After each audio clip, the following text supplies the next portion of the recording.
Saturday afternoon in the Pacific Northwest, just gorgeous. Where else would you rather be? We have got a super important game, the most important game up to date of the regular season. You got the Utah Talons, you have got the Chicago Bandits fighting it out for the top spot during the regular season and the #1 seed once we get to the AUSL playoffs. You've got the standings, handful of games remaining. 1-2 all season long. It's been Utah, it's been Chicago. They're currently in the dead heat. Utah has the tiebreaker because of their head-to-head record against Chicago. Both Portland and Oklahoma City are going to fight out over the next couple of days to see who will be the 3rd seed. Hello, everyone. So glad you found us. This is going to be fun. With my partner, Natasha Watley, I am Eric Collins, and this is fitting. Final handful of games here in the AUSL regular season. You got Utah. They've been great all season long, and you got Chicago, who has been a house of fire as of late. Yeah, well, this is exactly what you want at the end of the season. Everything on the line. The #1 seed is up for grabs. But what excites me is that both of these teams are completely different from when they face each other in the opening series. But for Chicago, the difference has been Skylar Wallace. Since she has returned from Japan, she has ignited this offense and is leading in AUSL in batting average, on-base percentage, and runs scored. And since her last series, 3 home runs in 1 game, becoming the first player in AUSL player history to do that. She was incredible against the Carolina Blaze. She had a 5-for-5 day. This was back on Thursday, the first 3 home run game in the history of the AUSL. Good golly, an entire series for her that was magical. All right, we're getting ready to play. In the circle for the Bandits, they're the designated home team today. This is Lexi Kilfoyle. This game was supposed to be played in Rosemont, Illinois, just outside of Chicago, but because of the Canadian wildfires and the air quality, there was concerns about the health of everyone involved. So a quick ad lib, and we're playing 2 games today and tomorrow between the Bandits and the Talons in Oregon. Who knew? Aaliyah Andrews, lazy fly ball to right field, caught by Taryn Kerr, and we're underway. Let's take a look at the lineup card submitted by the Utah Talons head coach Cindy Ball-Malone. Just saw Leah Andrews. Jadalyn Alchins had a wonderful year. Woolery and Palacios are 3 and 4. Bree Ellis, Jaquish Wyckoff, Hannah Flippin, and Jada Coleman hits 9th. Alchin, we highlight her because she has been phenomenal. 26 hits and 73 at-bats with power. 4 homers and 17 runs batted in. Yeah, Jadalyn Alchins, she's become a staple in this offense, just has found her way to the top of the lineup, and we know her story from last year was in the reserve pool, found herself a roster spot this season, and has just been leading this Talon offense.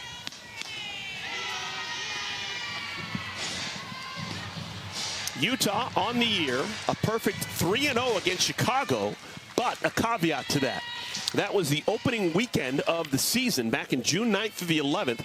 Games are played in Salt Lake City, and the Bandits in particular were a totally different team. The roster was still evolving back early in the season. Yeah, so many changes. Lexi Kilfoyle being one of them, a pitcher playing over in Japan, and since she's returned, she's been undefeated in the circle. She's provided some stability in the circle, and that was the difference, just trying to figure out all of the pieces, who's going to lead in the circle. Skylar Wallace is back, and they've just been getting it done on all sides of the field.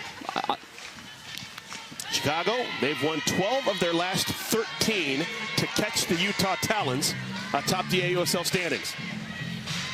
They will need to win today and tomorrow, though. Chicago needs to sweep this 2-game series if they want to have one more win than Utah, because they do not have the tiebreaker if both sides finish tied.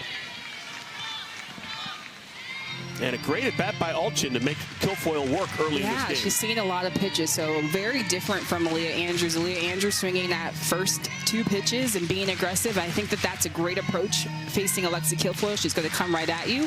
But also, if you can make her bring that drop ball up and make her throw a lot of pitches, that's going to be effective for the Talons. Called strike 3. Alchin strikes out. Kilfoyle, strikeout number 15 on the year.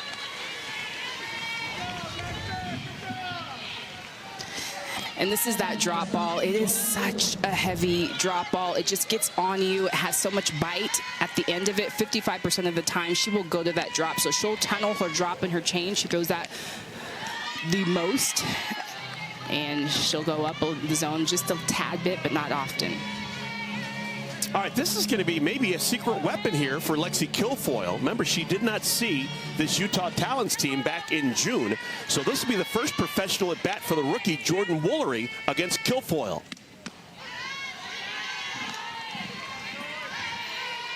Just with that heavy drop right now, she's hitting 68, so she's got a little bit of velo, a lot of break.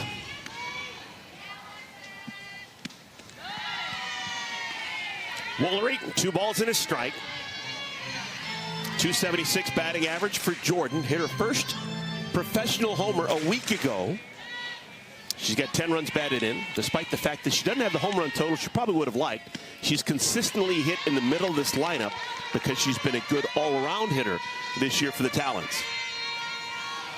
Yes, very consistent, very clutch. Always finds a way, and I love her in-game adjustments. You'll see her going to her 2-strike approach right now.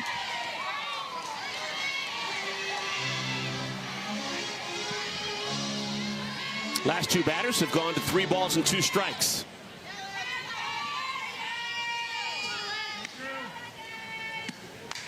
Softly popped into short right center field, and it goes in and out of the glove of Agbayani.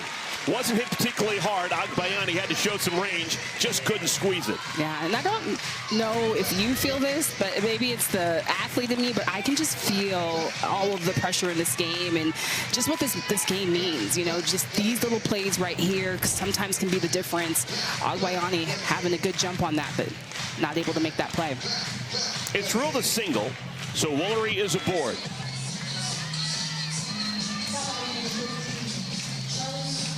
Means Kilfoyle will have to throw a couple more pitches here in this first inning. Charlize Palacios grabs the bat. Palacios had the day off yesterday. On the ground to third. Sammy Williams fires across the diamond, and the side is retired. So the 2-out single by Woolery does no damage. When we come back, Chicago heads to the bat rack. Talons get a 2-out base hit by Jordan Woolery, but cannot do anything with it. Bottom of the first inning, and Chicago will go to the bat rack and get their hacks against Montana Fouts. Let's take a look at the Bandits starting lineup presented by Rawlings. We highlight Skylar Wallace because no one has been better than her over the last couple of weeks. And in particular, the last 2 games, good golly, 9 for 10 with 4 homers, 9 runs batted in. Just incredible. Williams, Barbara, Zirkle, Erickson, Jacopo, Kern, Dayton, and Agbayani rounding out the 9. Batting against one of the best pitchers in the league this year, Montana Fouts.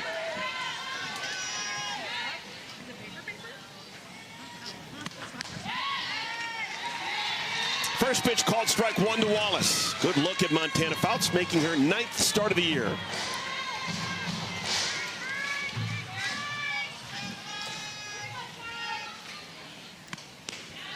The last time we saw Montana Fouts on Wednesday, that's the most that we've seen her get banged up a little tough start.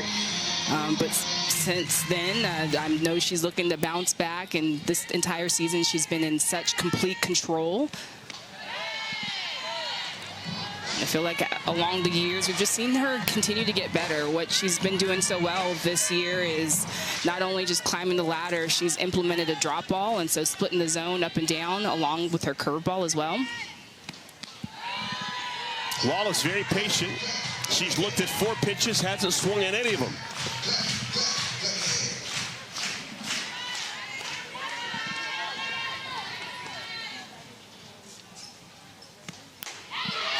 First swing comes up empty, 71 miles per hour, slips past her. And that is just the aggressiveness right there. 3-1 count. You're seeing 3 balls. Most likely some hitters taking. Skylar Wallace swinging. Called strike 3. Fouts wins the first battle today against Wallace. And that's that backdoor curve. And Montana Fouts, after you get her to bite with that rise ball and coming back in with that curve ball, it is deadly. 48% of the time, you'll see that curve ball should go side to side on both sides of the plate with that curve. Again, implemented more of that drop ball. She's throwing that more than her rise ball this year.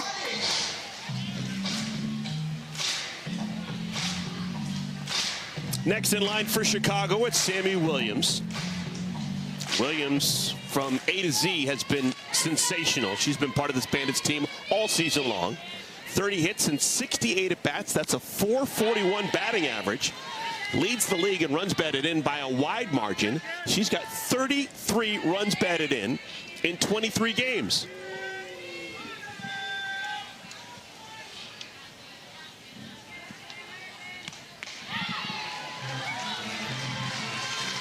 Fouts looks good so far.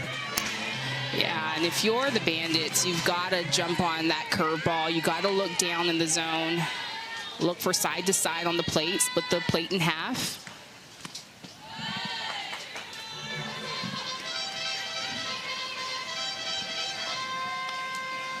Fouts, for the first 85% of the season, did not allow home runs. She was just magnificent at keeping the ball in the ballpark. But something has changed over her last two starts. She went 46 innings beginning of the season with 1 home run allowed. That dates back to what she did last year, too. Always keeping the ball in the park. But over the last 8 2/3, 5 home runs allowed. It's kind of hard to explain. It is hard to explain. And deep drive to center. Off the wall. Misses the homer by about 3 feet. Sammy Williams, a 1-out double.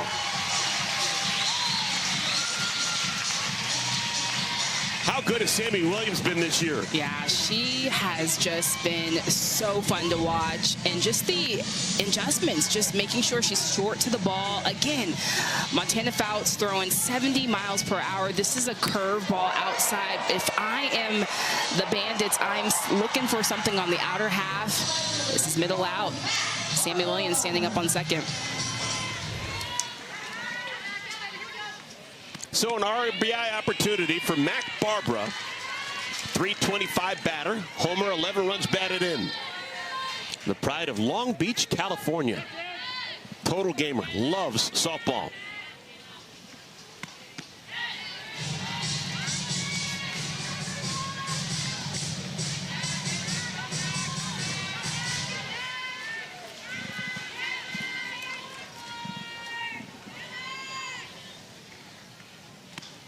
Barbara was not a part of this Bandits team early part of the season, so this is her first look at Montana Fouts.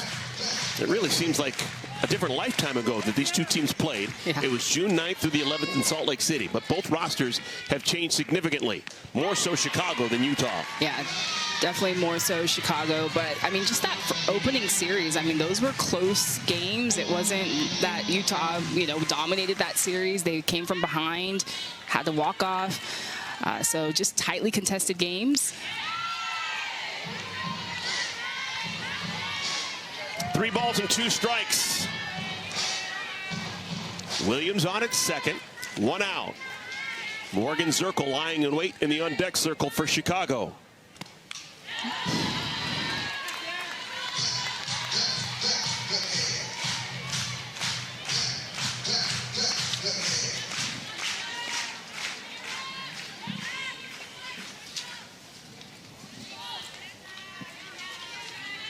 Another 3-2. And it's low. A walk will put runners on at first and at second for Zirkle. Yeah, no one said it's going to be easy. Montana Fouts facing the best lineup in the AUSL. Yeah, and the Bandits, they're so disciplined at the plate. I like the pitches that they're taking, that 3-2 count pitch, curve on their inner half. More times than not, if you're a hitter, you're thinking being aggressive, and nobody's trying to walk you, but great at bat from Mac Barbara. We're going to have a pinch runner. It's Jessica Clements is going to come on and run for Barbara. So Clements on at first, ahead of her at second, Sammy Williams. Here is the most experienced player in professional softball in North America, Morgan Zirkle playing in her 169th game. And it's not just 169 games, 169th consecutive game. It's amazing. It is absolutely amazing. And then also knowing that she is a head coach. She leads a program. And just finding a way to stay fit and stay in shape and stay at the top of her game has been so impressive. Head coach at Marshall University down in Huntington, West Virginia. Morgan is a West Virginian by birth. She is from Milton, West Virginia.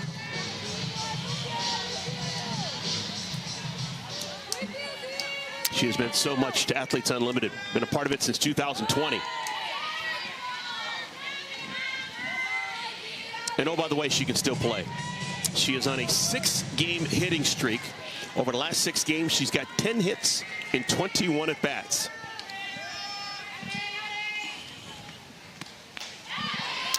Good eye.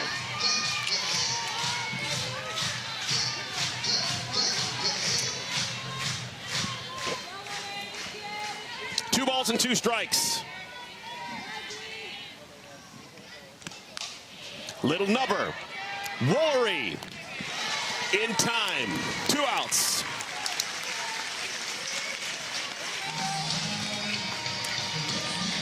And Jordan Woolery being able to cut across and cut that off and not allow that to get to handle flip in. With the speed of Morgan Zirkle, you don't get her if that gets to shortstop. So that's a heads-up play from Jordan Woolery. All right, the youngster, first baseman Jocelyn Erickson bats. 2 outs, 2 in scoring position.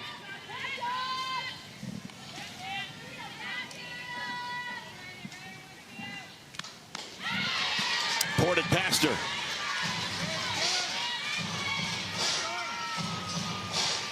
Erickson, 11 runs batted in on the year. She's got the batting average at .263.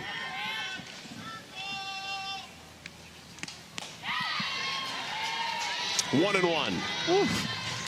I don't know. It's a good pitch. Yeah, if I'm on head of outs, I want the benefit of the doubt.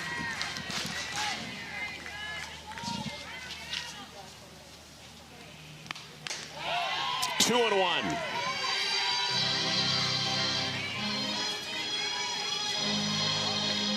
The Chicago Bandits have come storming back from a really slow start to play the best softball in the AUSL over the last 3 weeks. But they need to finish things off. They'll need to win both today and tomorrow. They need to flat out have more wins than Utah if they want to finish as the #1 seed through the regular season. There's Shonda Stanton, very patient with their team as they got off to a slow start. And I think that it's just a sign of a great coach. Shonda Stanton just able to motivate, inspire. It's not how you start, it's how you finish. And just knowing that it was going to take some time for this team to gel. And, man, since they've gelled, they have just taken off. Another 3-2 pitch for Fouts. And she wins the battle. It took her 31 pitches, but she gets through the first inning unscathed. She strikes out Erickson and strands a pair in scoring position. And Montana Fouts, she is dealing, she is blowing smoke. Strikes out Skylar Wallace, Jocelyn Erickson, 2 big outs for the top of the first. We have made it here Saturday, July 18th, Hillsboro Ballpark, Hillsboro, Oregon. Everything on the line. Utah and Chicago battling for first place. Battling for the #1 seed when we get to the championship series down in College Station, Texas next week. Talons will have Bree Ellis, Savannah Jaquish, Kaylee Wyckoff batting against Lexi Kilfoyle.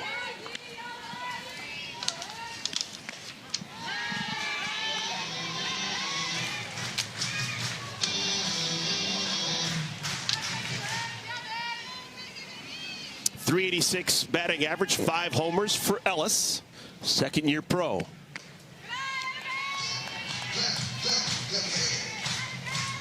And her approach this year has just been so fun to watch, and just the difference from last year to this year.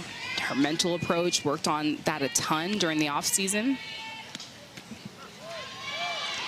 And when they got into preseason camp, Coach Cindy Malone just asked her, you know, what do you need? You know, she said, if I am internalizing and not saying anything, please come talk to me. But if I am outward and I'm external, I am in a good place.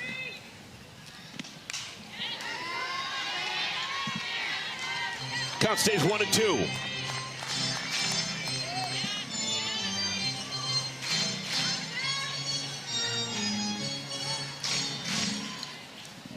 Jessica Clements, who came on a pinch run for Mac Barbara, is still in the game. She's actually our right fielder right now. A little wrinkle defensively. Chopper. Third baseman Williams throws out Ellis. One down. Let's check in with Maria Tribal Piece. Maria. Well, for the Talons, Eric, they have a great opportunity to stay here in Portland and play this series against the Chicago Bandits. Head coach Cindy Ball Malone saying, hey, we'll take possession of every field that we're on. And they really have. Before the game, Hannah Flippin and Taylor Tinsley going up to fans in the stands and saying, hey, if you're Cascade fans, today for this game, let's be Talons fans, encouraging them to do their cheers. So just really inviting themselves into this Portland Cascade field. Yeah, it's been a really interesting week for both these teams. Utah thought that they're going to hop on a plane and head to Chicago and take on the Bandits there, but instead finding out actually mid-game or post-game a couple of days ago that they were going to stay here. Air quality concerns moving the series from Rosemont, Illinois, out here to Hillsboro, Oregon. Yeah, and, you know, I'm thinking that from being an athlete, like, if I'm the Talons, like, I don't want to jump on a plane if I don't have to. I mean, the little hiccup that they had, they had to check out of their hotel and change hotels. Obviously, Chicago had to jump on a plane. But when you're an athlete, you know, it's like good talent is flexible. Where are we playing? Where's the field? Where's my equipment? Let's go. Good talent is flexible. Let's write that one down. Let's go. Savannah Jaquish. She's had a nice year. She is a pro's pro. Really good with the bat in her hands. That's what's kept her employed for a long time. But she's also shown some fantastic defensive versatility this year. Yeah, I call her a Swiss Army knife. You can literally put her anywhere. You've seen her behind the plate. She can play the corners. First time ever for her to play second base. And I had to ask her, I'm like, have you ever played second base? She said no. I'm like, you look like a natural. Totally does. Yeah, she's a ball player. She's a gamer. Guilfoyle's 2-2.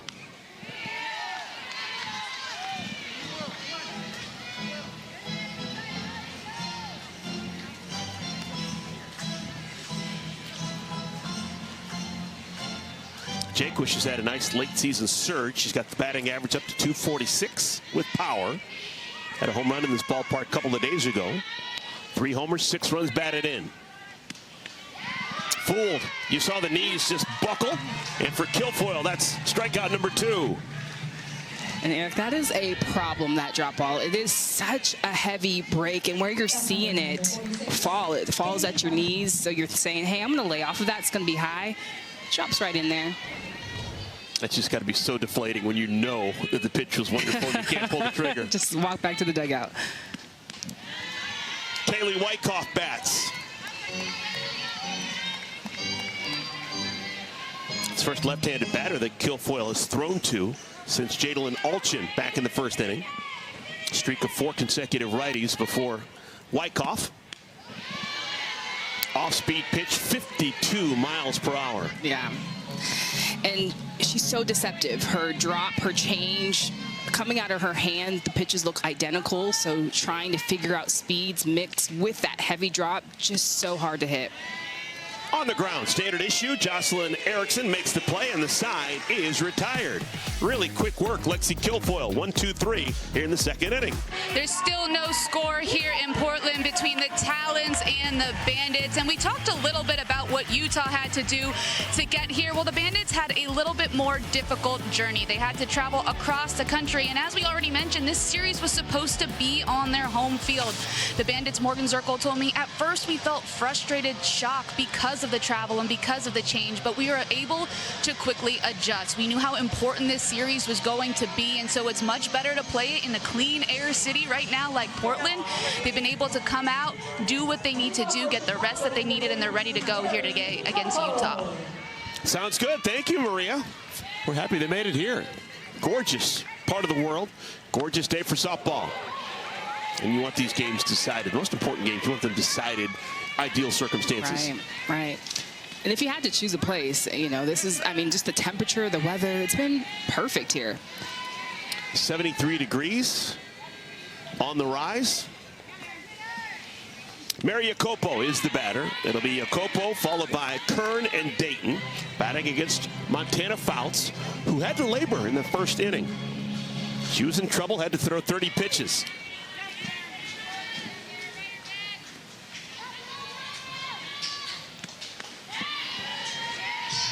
Mary Jacopo is just one of those calm, cool, collected, just such a tough athlete. I was there the game she got hit in the jaw, and literally the next game she's out there starting, playing. I'm like, who does that? Missed outside. 2 balls and 2 strikes. Chicago needs to win not only today, but also tomorrow. They need 2 wins. Utah needs just 1 to clinch first. To third, Woolery.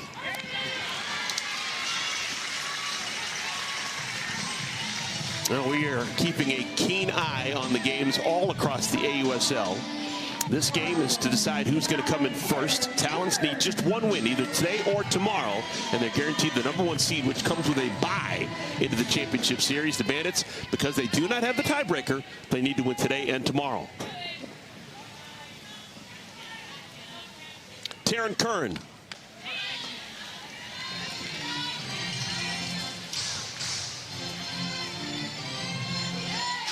Nine for 36 with a bat in her hands. That's a .250 batting average. Homer, 7 runs batted in.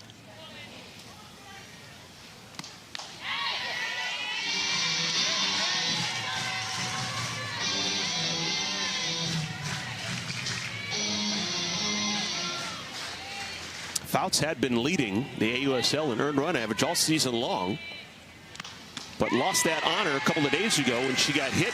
Lexi Kilfoyle has now leapfrogged her, so Fouts is 2, Kilfoyle is 1 in terms of pitching ERA. Yeah, 2 outs here. She is making her way back today, though, just climbing the ladder with that rise ball. But everything is working so well. We've seen her go side to side with that curve, but finishes Taryn Kern with that rise. Here's Bella Dayton, fouls it off herself. Second year in the AUSL for Bella.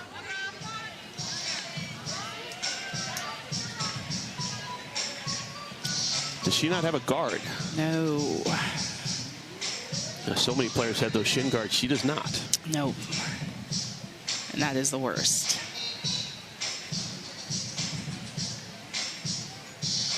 Smiling through the pain.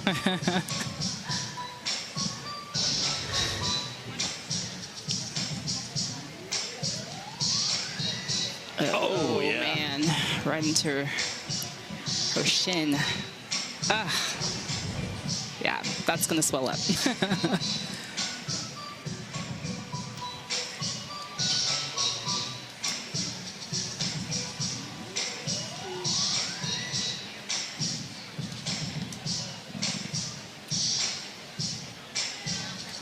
Well, we got more AUSL softball coming your way later today at 4 o'clock Eastern time on ESPN2. You got the Oklahoma City Spark taking on the Carolina Blaze. They'll play again tomorrow at noon on ESPN. Catch all the action live or stream it on the ESPN app. Oklahoma City got a gift yesterday. Portland lost, and with that loss, Oklahoma City now controls their own destiny. They've got 3 games remaining in the regular season, but they still, if they win all 3, they make it to the postseason. And if they are fortunate enough to have a Portland loss, then they only need to win 2 more times to make it to the postseason. Yeah, things got real interesting yesterday with that Portland loss, and you know they were in the driver's seat and had the opportunity to control their own destiny. But you know, you just think about now if tomorrow or tonight's game they win, they just got to sit and wait. Dayton shows a good eye, 2-2. Yeah, we've got 3 series being played this weekend across the country, and all of the 3 series means something.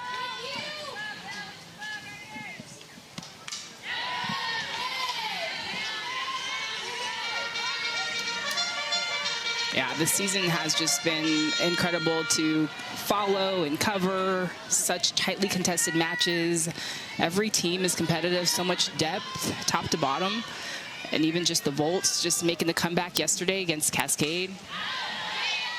In terms of their season, you know, just obviously that they're not in contention, but just the way that they've been playing, they're on a rise. They're starting to come together, spoiling people's seasons, trying to. It's incredible. Last 25 games, 17 of the 25 have been decided by 2 runs or less.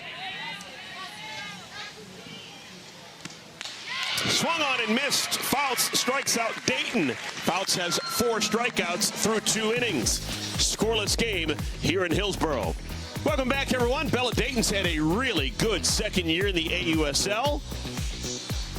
Up and down that lineup for the Chicago Bandits, big part of their record-breaking offense that they've had all season long. And, oh, by the way, she plays a mean left field.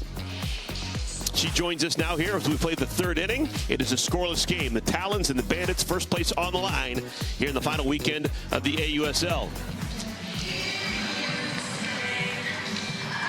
Bella Dayton can mash. Wiley, Texas native. Finished up her college experience at Texas. Did good work for the Longhorns. And she's wearing a microphone. She can hear us. Bella, how you doing out there in left field? Good. How are you? Good. I need to ask you about, you just hit yourself. You bounced the ball off your lower leg. You still feeling it, or is it kind of gone now?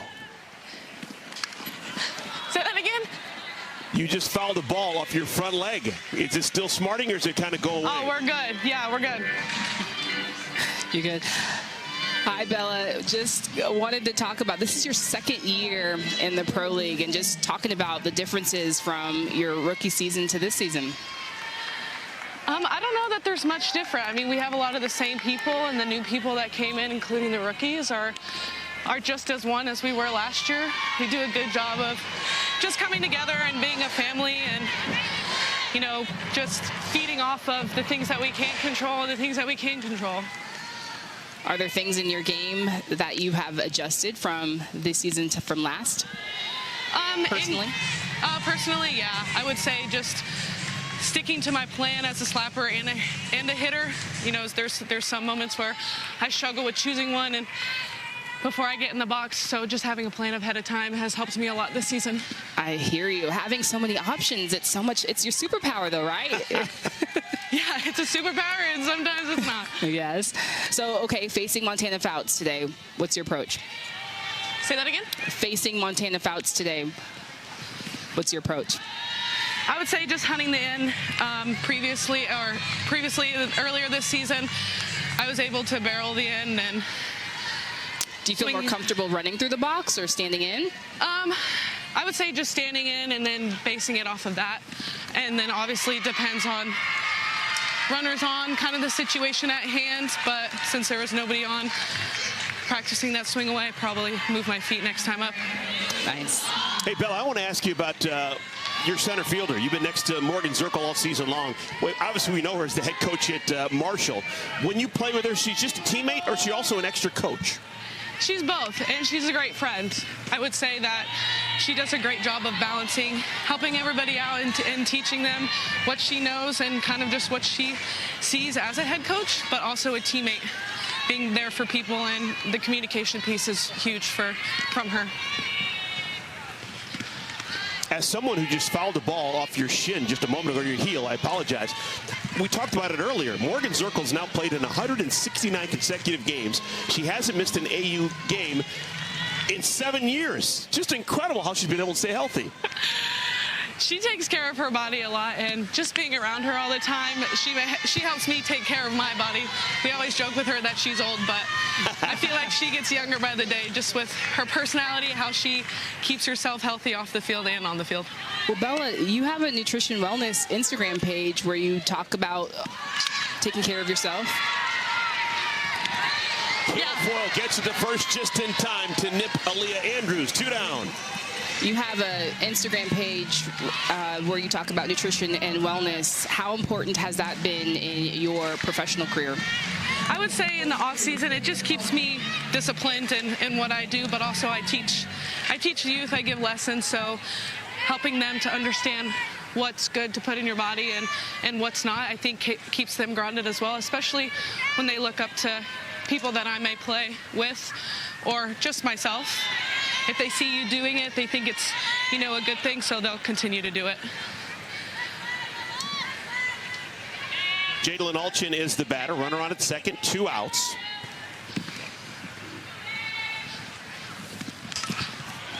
Yeah, Sammy! Sammy Williams throws out Alchin, and the side is retired. Bella, thank you for your time. Thank you. Bella Dayton joining us here in the 3rd inning. It's another scoreless inning tossed by Lexi Kilfoyle. Montana Fouts has been making a campaign for Pitcher of the Year, and this is how she's been able to be so successful. She's able to go up in the zone, climb the ladder. She can go side to side of the plate, and she can stretch the zone going side to side of the plate. Today, she's already racked up 4 Ks on the day, but just moving the ball around, has a lot of velocity, throws the ball firm, and just makes it so difficult to hit. Fouts has faced 8 batters. She has struck out 4 of them. She has thrown 45 pitches, which is probably a higher number that she would have liked through 2 innings. Ilana Agbayani leads things off. Agbayani in the top of the order, Skylar Wallace and Sammy Williams. Knowing that Wallace and Williams are coming up, extra importance to get Agbayani out. Yeah, and Agbayani, Bella Dayton, similar hitters, hit for power, can slap. But somebody like Montana Fouts, somebody who supplies the power, it's almost easier to move through the box, use your bat control, just try to get a barrel on ball. Agbayani is born and raised in Hawaii. She gives you a hint of that when you look at her uniform number. She wears number 50, as Hawaii is the 50th state. Same number her father used to wear, Benny Agbayani, former New York Met, among others.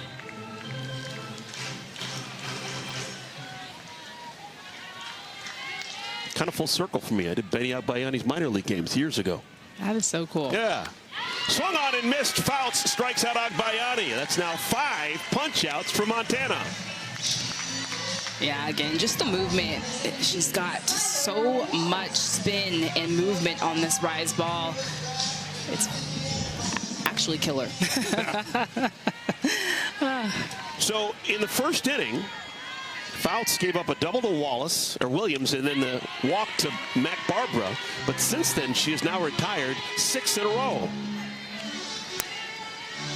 She'll have to put her head in the lion's mouth again, though. This is Skylar Wallace with Sammy Williams on deck.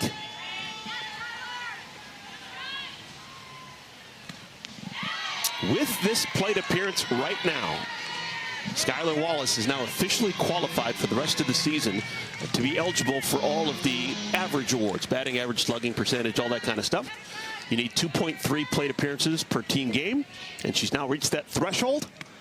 So unless she has an 0 for 19 game, she's going to be the batting champion of this year's AUSL. And done it in just a small amount of time, right? She missed the first couple of weeks, returned back from Japan. She has just been on it. Hotter than a tailpipe. A little bit outside. Let's check in with Maria.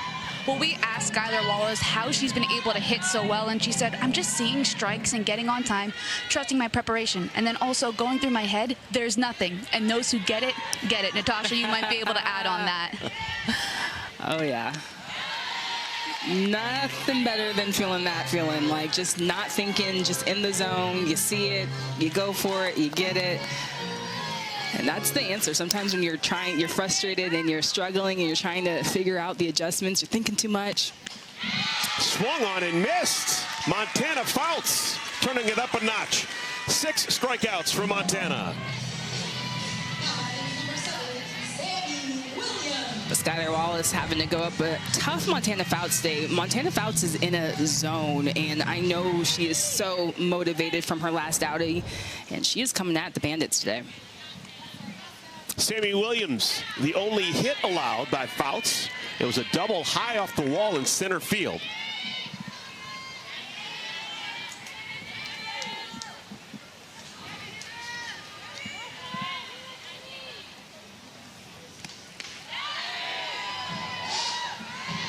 Oh.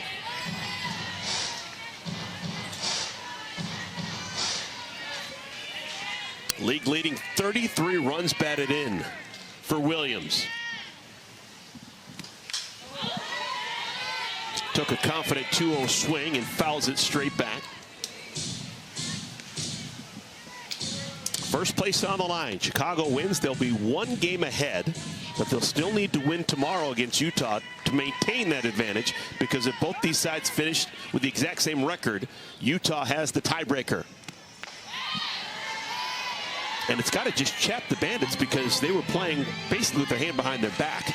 In that first series out in Salt Lake City, they came close. They lost 2 one-run games, but they were playing with some of their better players who were still overseas finishing up their season.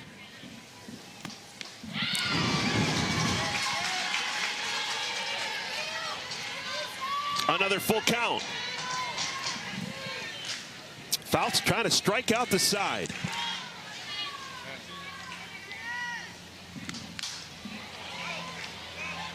That hit off of Williams. We'll do it again.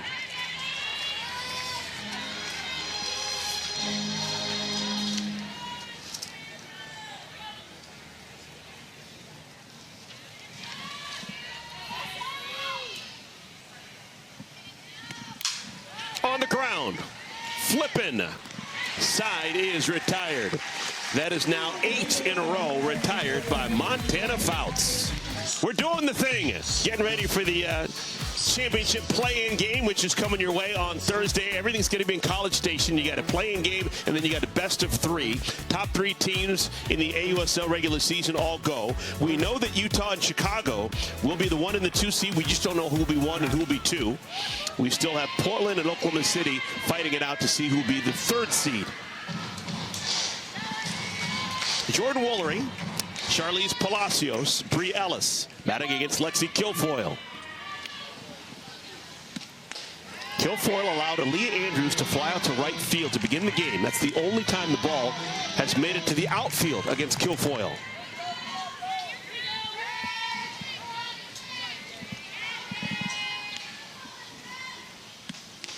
And I want to say Aaliyah Andrews is the most aggressive AB that I've seen from the Talons, just swinging first pitch, second pitch, being aggressive.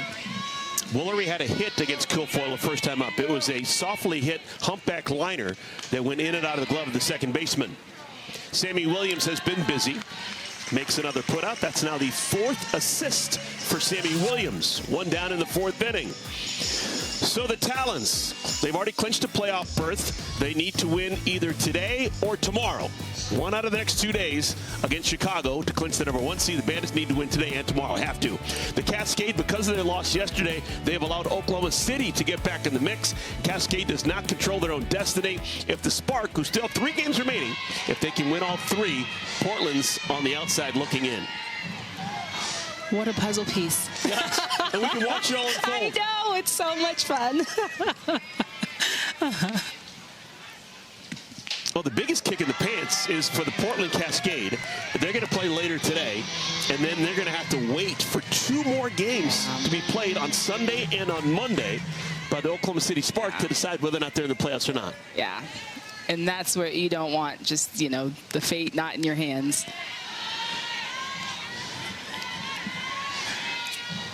All right, Natasha, so this is probably a brilliant move by Shonda Stanton. You want your best defender at 3rd, apparently, when Lexi Kilfoyle is pitching. She's been a ground ball machine.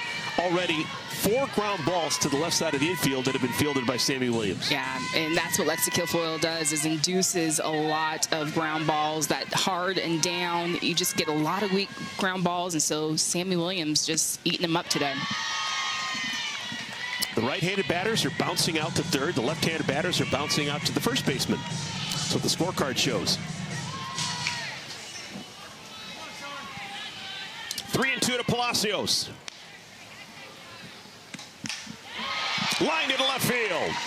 Second hit allowed by Kilfoyle. 1 out single, Charlize Palacios. Monday night, the Dodgers going to take on the Philadelphia Phillies at 7 o'clock Eastern time. Part of a doubleheader. Second game, Cardinals taking on the Angels. That's at 10 p.m. Eastern time. You can catch both games live on ESPN and streaming on the ESPN app.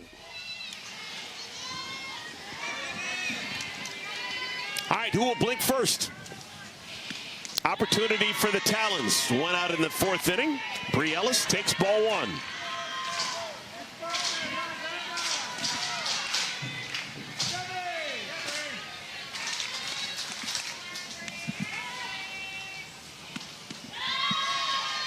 Good hitters count for Ellis.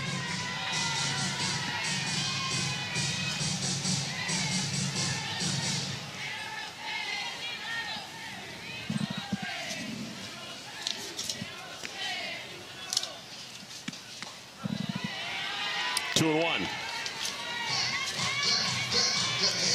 One of the things Lexi Kilfoyle said after coming back from Japan, she's been more focused on her actual movement. Before, she used to think about more placement, but now just that drop, such late break, so heavy.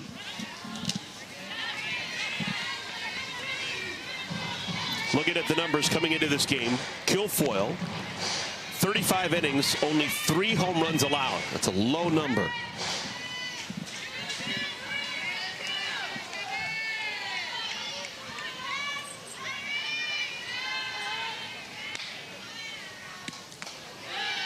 Well, it just goes back to your point about ground balls. She keeps the ball down, so they're not going to really elevate much off of her.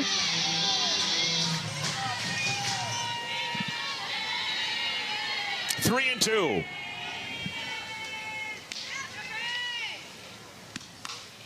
Off the thumb, softly hit to left, and Dayton has to play it on a bounce. Was not hit hard, but in the right spot. Back-to-back singles, Palacios and Ellis. I thought she was a little bit closer to this ball, and initially I'm saying, hey, leave your feet, but probably the smarter decision to let that bounce in front of you. If you dive and that gets past you, potentially could be a couple runs. Well, we will have a defensive meeting in the circle. This is the first time today that Kilfoyle has had a bunch of traffic behind her. Single base runners in the first inning and the third inning, but now 2 aboard with 1 out in the fourth inning. While we have a moment, let's check in with Maria. Well, there's a conversation happening right now in the circle that's just about wrapping up, but that's something I've been noticing down here in the dugouts, guys, is just how many conversations are happening with both teams. Conversations between hitters after at-bats, conversations between assistants and head coaches, just trying to figure out how to get the upper hand on their opponent. You could feel the extra level of intensity in this matchup. Thank you, Maria. It's an important game for both sides, but just absolutely critical for Chicago. If Chicago loses, they're guaranteed the number 2 seed. Utah's going to have 2 cracks at being the number 1 seed, either win today or tomorrow. Yeah, and with both of these pitchers, Kilfoyle, Fouts, you are trying to find that small edge just to crack the code, because it's going to be a small thing that's going to be the difference today. Well, with Palacios now at second base, we're going to go to the pinch runner. Utah's going to bring in J-Lo Wright, who's a pitcher by trade, but she's going to run. It's an important base runner on at second. Wright's at second. Ellis follows her at first. Savannah Jaquish. Quality strike 1.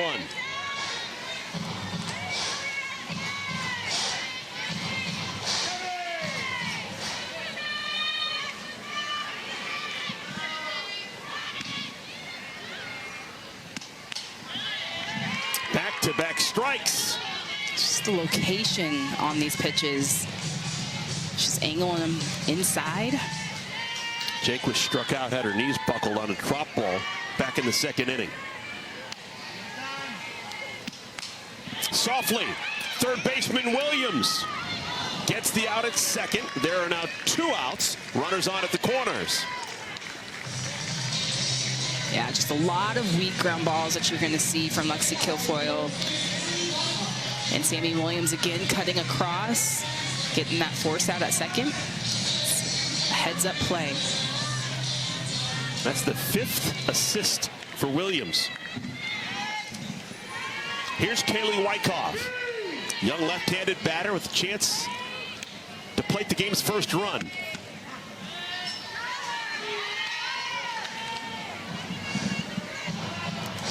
Wyckoff hit a worm burner to first to end the second inning.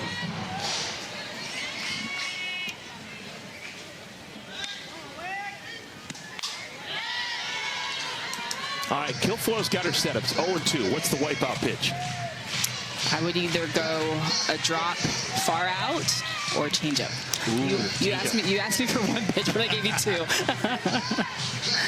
A change up down in the zone. See if she chases it.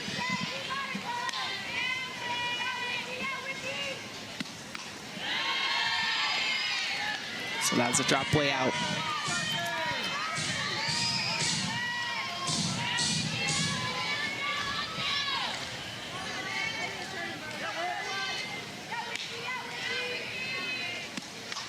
Oh, weakly hit to third. It's going to be a bang-bang play. Ooh. Out at first.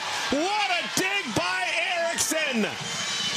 Jocelyn Erickson saves the day at first with that scoop for out number 3.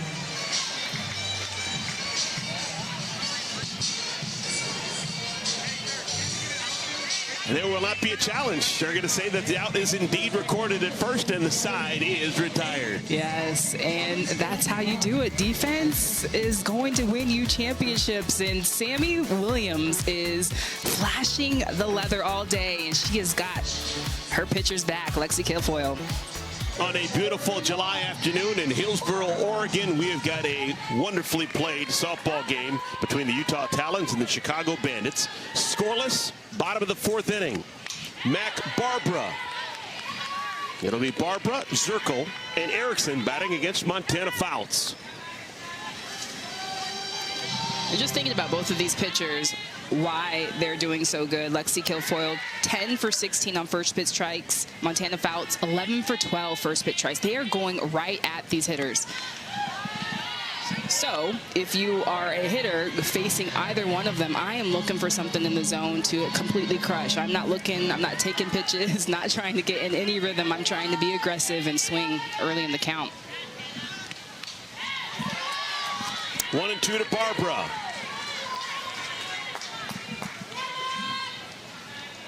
Barbara heading into the 3 spot in the Bandits order. Bandits as a team leading the league in a whole bunch of offensive categories. They hit .327 as a club. But it's always been said, good pitching beats good hitting. And right now, the pitching of Montana Fouts is a little bit better than the hitting of the Chicago Bandits. Absolutely, and she is just in a zone. You can just see the focus, pitch placement.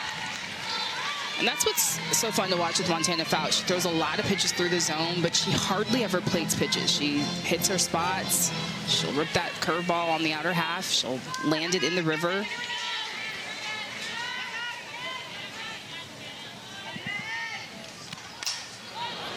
High drive, standard issue right field. Andrews makes the play. And that is the first out recorded by an outfielder of Utah. Well, we've got WNBA action coming your way. You've got the Los Angeles Sparks going to take on the Dallas Wings. This is tomorrow on ABC at 1 Eastern Time, with Countdown tipping us off at 12:30. Catch all the action live or stream on the ESPN app. Again, early aggression, knowing the strike's coming. Yes. Morgan Zirkle fouls the first pitch back. And I'm here for it. Just got to be aggressive. Make the pitchers uncomfortable. Make them make an adjustment.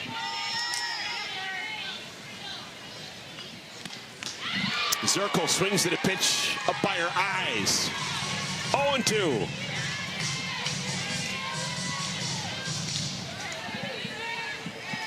Now she chokes up about an inch.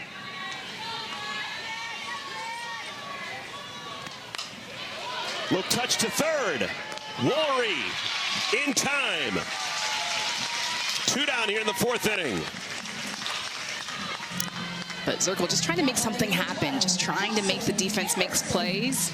Just a little bit too hard off of her bat, but trying to tap and go.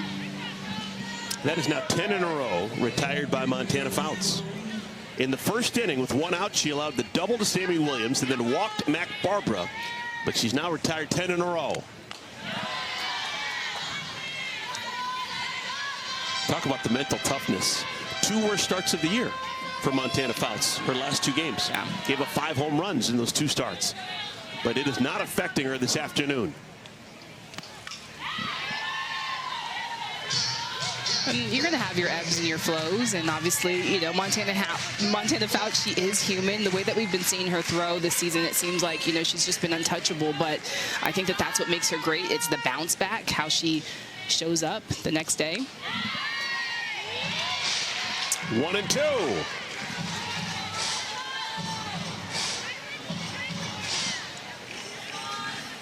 Fouts is from Grayson, Kentucky. It's close to the West Virginia border. Golfed into center field. Coleman plays it beautifully, and the side is retired. That's now 11 consecutive retired by Fouts. It's changed the tone for the Oklahoma Spark, and they're happy to have her back. Hannah Flippen leads things off. 5th inning scoreless game. Hillsboro Ballpark, Hillsboro, Oregon. Flippen, Coleman, Andrews batting against Lexi Kilfoyle.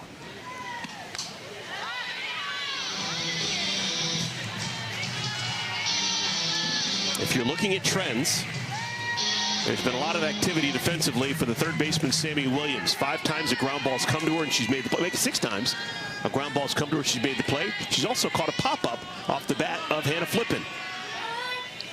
So Sammy Williams has been involved in 7 of the outs. This time the shortstop's going to get involved. Skylar Wallace. That's the first time that Skylar has been a part of a defensive play, either an assist or a chance. More AUSL coming your way. We've got 4 o'clock Eastern Time, ESPN2. The Spark taking on the Blaze. They will play again tomorrow at noon on ESPN. Catch all the action live or stream on the ESPN app.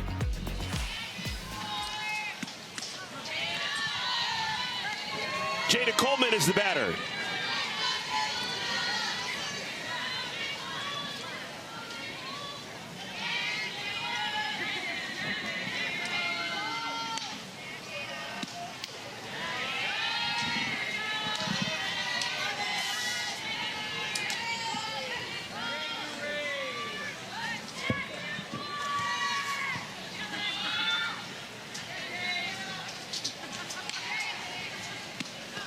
Yeah, when I think Jada Coleman, I just think straight competitor, just her ABs, her approach.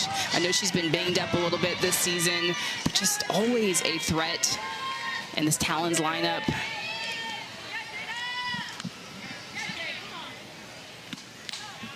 Natasha, you've played and seen a whole bunch of great softball over the years, and this is just an old school game. It's probably going to come down to the first mistake or the first great play that's made. Yeah, I'm thinking it's going to be the first mistake. Both teams are just, they came to play today, and these are the games that you live for. You know it's going to be a pitcher's duel, and it's going to take some time for your bats to get your adjustments. It's going to maybe take one pitch, one swing. That'll be the difference. Coleman's played in a whole bunch of big games.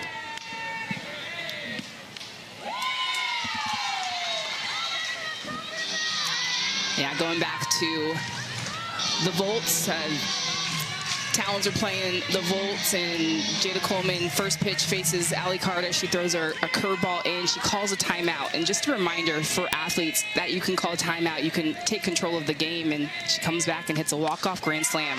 Right into the glove of the third baseman, Sammy Williams. They need to try someone else. She's been everywhere defensively.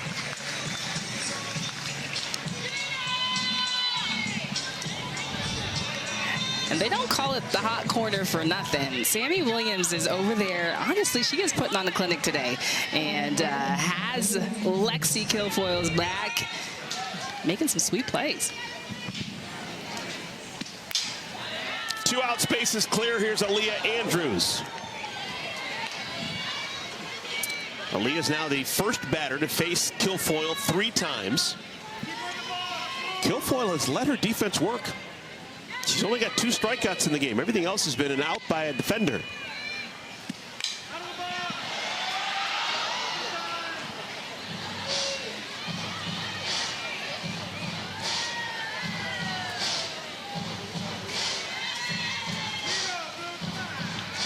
Oh, 0-2 to Andrews.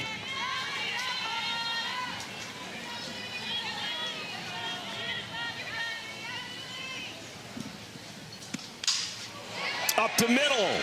Andrews is going to beat that out every single time.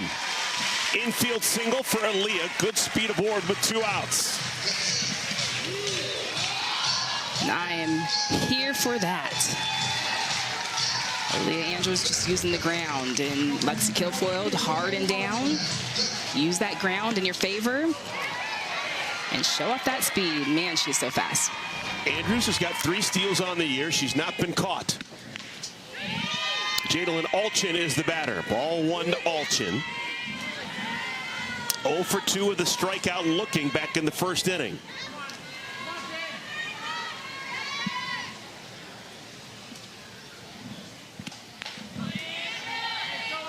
With the season that Alchin's had, you can see the game turning right here. She has been nails all season long for Portland, for Utah.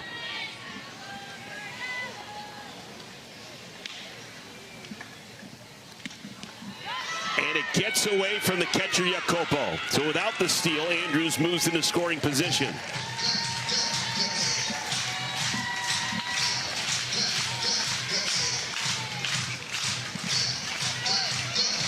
And Leah Andrews just always on alert, and anytime you see that ball angle down, anybody with speed should be thinking 60 feet.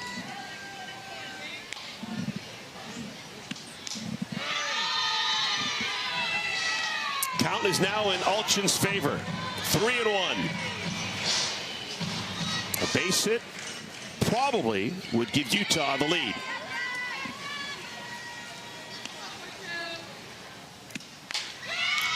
Five-pitch walk. Alchin's aboard.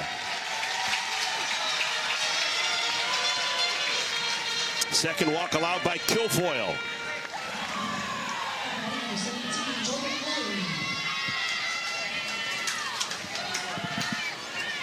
Here's the rookie from UCLA, Jordan Woolery, with so many big moments as a Bruin. Chance for a big moment as a Talon.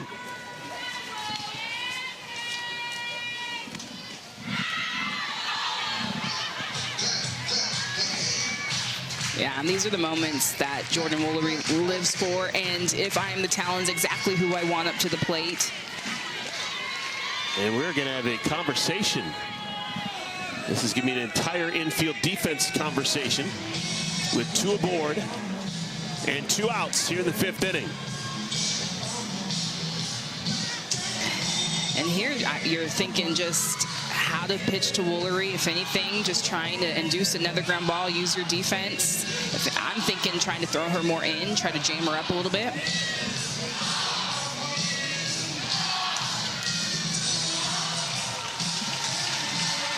For those with a discerning eye, yes, indeed, that is Taryn Mowat. Yes. Former great Arizona Wildcat, 2-time national champion. Pitching coach with the Chicago Bandits. Man, she was fun to watch. Yeah, and she just does such a great job with her pitching staffs now at Mississippi State, but just so strategic. And she had a stellar changeup, had 2 pitches, and I feel like she was able to dominate in the World Series, but has able to translate that to her pitching staffs and allow them to be more strategic. That's tipped at the plate, so neither runner can advance. 1 ball and 1 strike. Jordan Woolery batting. This is a 2-out rally. After the first 2 outs were recorded, Andrews an infield single and Alchin walked. Softly hit, shortstop Wallace makes the play, side retired. So whatever Taryn Mowat McGinney said, it worked. 2 pitches later, the side is retired. Still a scoreless game, Talons and Bandits. Yes, Coach Stanton asking her, why'd you do that? Well, if I could help it, I wouldn't, you know, but she made it sound like it was rare. Did you ever hit yourself in the heel as a batter? Never. And that is kind of weird. Like, how do you hit yourself in the heel? So I thought it hit like her calf, but hit the back of her heel. Mary Jacopo will bat against Montana Fouts. Fouts has been spectacular. She has not given up a base hit or a base runner since the first inning. She has retired 11 in a row. 6 strikeouts in 4 innings for Fouts.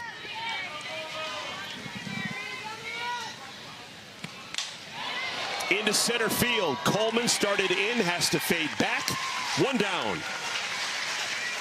Let's check in with Maria. Well, we've seen how well Montana Fouts has thrown today, and a big reason why is Charlize Palacios behind the dish.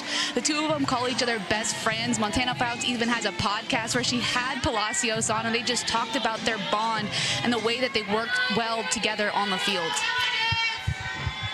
Great stuff. Yeah, and just their connection is so fun to watch. And if you ever see them together, they're constantly talking the game, but they just have such a great relationship. And I think that's just so important when you have a battery that can connect like that, and they're making in-game adjustments, constantly communicating.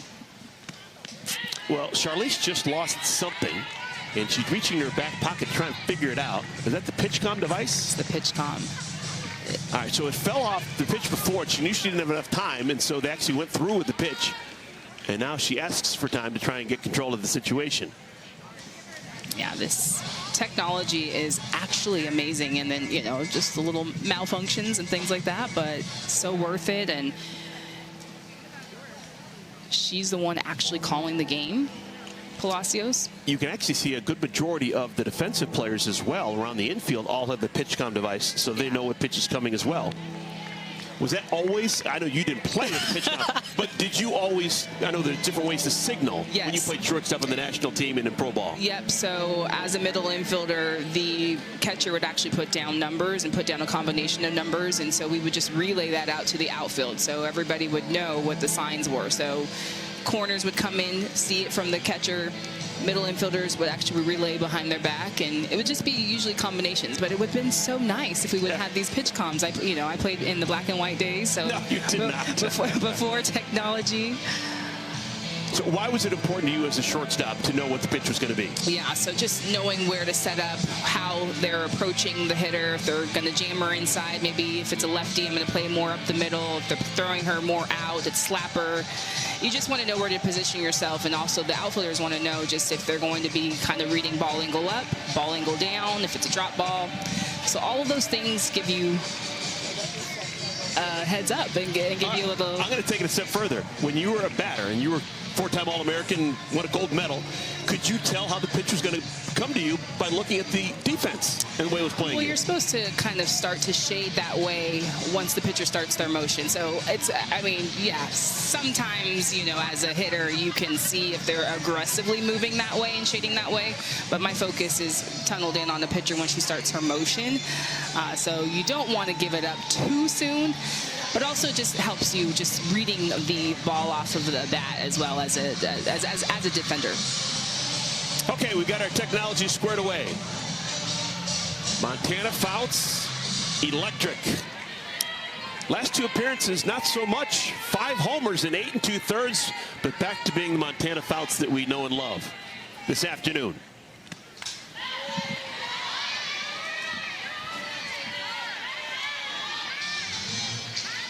On the rare occasions, the last 2 outings, that Montana Fouts does struggle, what's the problem for her? It's just if she gets around the heart of the plate, and she does such a great job of just hitting the rivers. Woolery gives chase. Yeah, I'm just impressed with Montana Fouts because she doesn't really rely on off speed a lot, and so a lot of people talk about, especially at this level, you got to change speeds, but she doesn't change speeds often. She's really, really precise with her movement and her placement. Full count. Good job by Taryn Kern. She's seen everything Fouts has. Kern struck out back in the 2nd inning. And she'll make Fouts throw another pitch.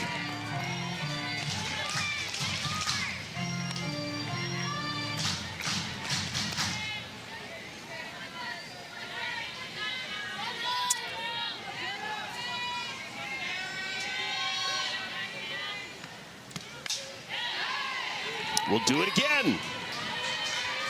Yeah, and Taryn Kern, you can see her set up on the plate. She has done this. This is always her approach. She's always on the plate, looking for something middle out, trying to bait pitchers, but you can see Montana Fouts just trying to jam her.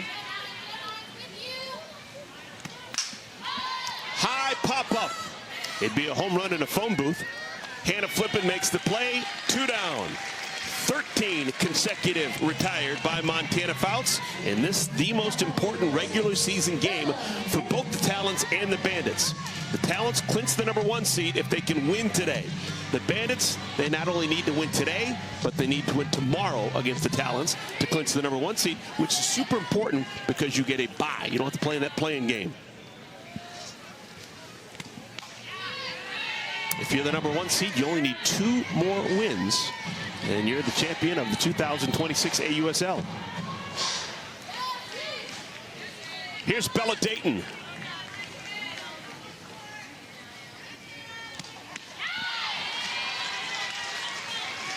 Yeah, and Bella Dayton just talking to her and talking about her approach, you know, just trying to decide whether she wants to run through the box or stand in. She said she felt a little bit more comfortable standing in. You see her running through the box, but it's just trying to figure some things out, make things happen. Do you decide how you want to approach either running through the box or not when you're in the on-deck circle, when you're in the dugout, or actually when you're in the box? Before I get into the box, so pitch to pitch, I'll change. So when you step out of the box, you know, kind of make my adjustments, kind of, you know, you're kind of guessing what you're going to get and make your adjustment then.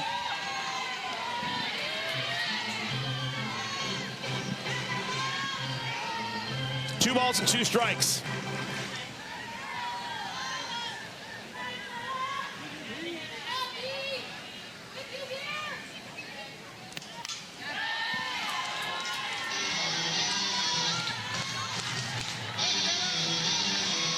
This is an important at-bat for Fouts. She wants to get Dayton. If she doesn't, that means she'll have to face Agbayani here in this 5th inning. And even if she gets Agbayani out, then she'll have to go through Murderer's Row in the 6th, facing the top of the order. Swung on and missed. Fouts lets out a scream. That is now strikeout number 7 for Montana. We're still scoreless as we head to the 6th. And Montana Fouts, she is in a zone today. She is coming straight at these Bandit hitters. 7 Ks on the day for Montana Fouts.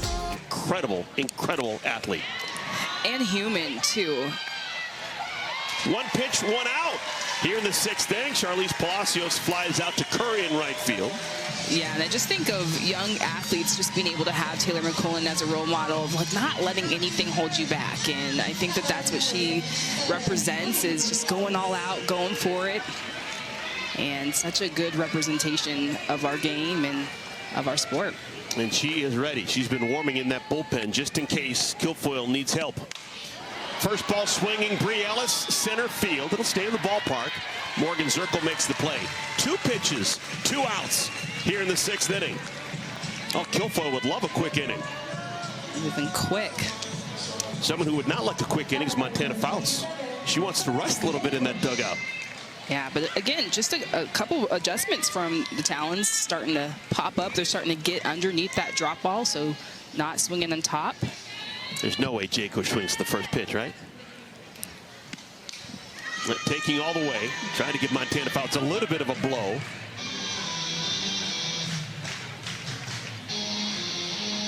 So, yeah, she's just... Jake was trying to figure out if he called strike on the pitch or on herself.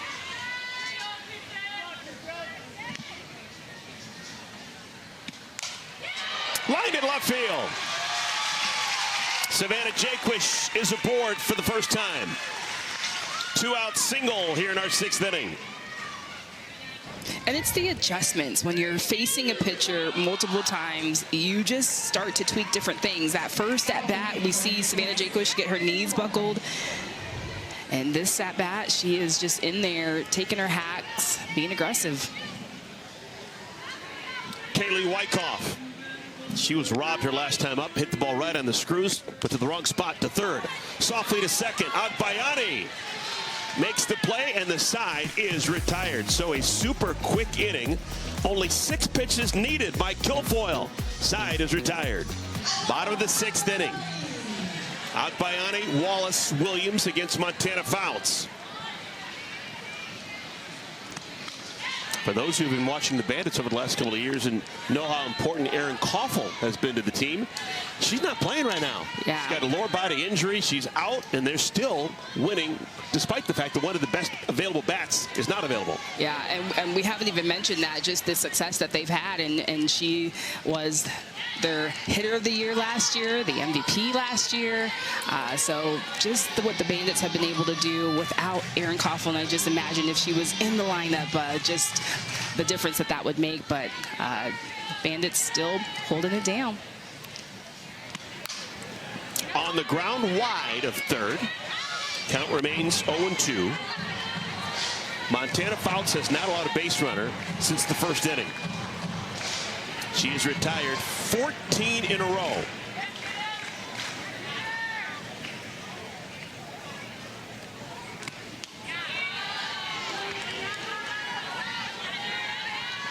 She was in trouble right from the jump.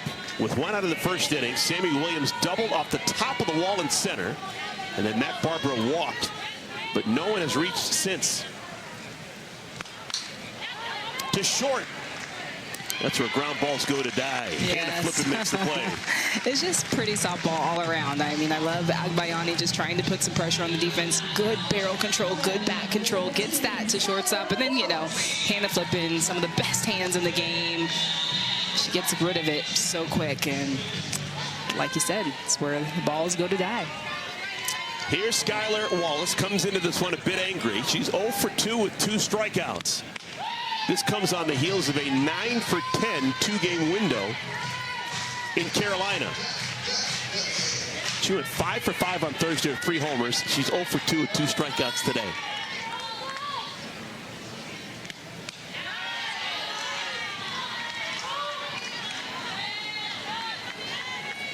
And you got to go straight at her, because once she gets on first base, she'll steal second on you.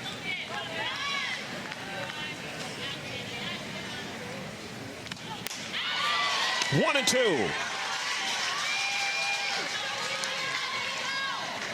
And just the in-game adjustments from the Talons. Montana Fouts and Charlize Palacios staying away on Wallace the first 2 at-bats, but now curve in. But setting up that curve in to try to bait her to get back out. Trying to get that backdoor curve or that rise on the outer half.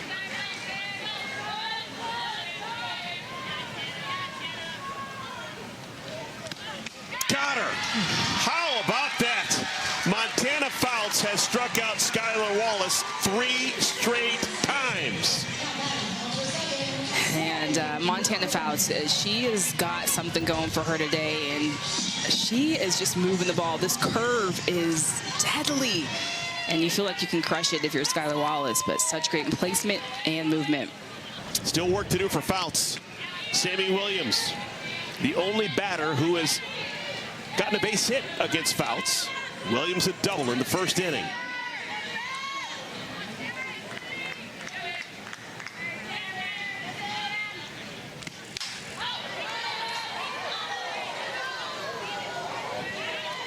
The Bandits need to win today and tomorrow against Utah to be the #1 seed when the championship series starts.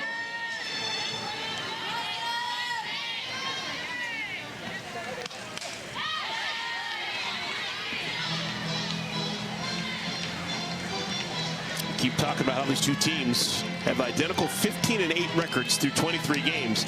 The tiebreaker is head-to-head. Utah has already won the season series 3-0, sweeping Chicago 3 games in early June.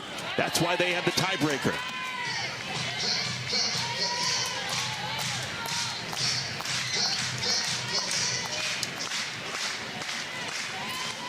Fouts the 2-2.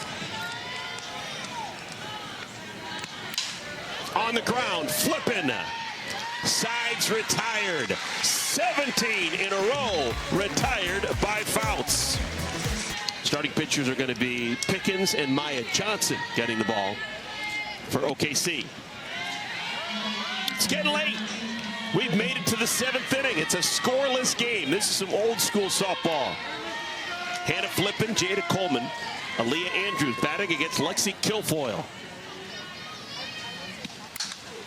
And that's a broken bat. Oh, my goodness. Wow. The barrel of the bat goes all the way down the third base line. We've had issues with that all season long. I know. And I haven't seen this consistently happen like this. You know, we've seen this happen a couple of times off of Carlin Pickens. But this, her barrel just flies. You look at Flippin's face.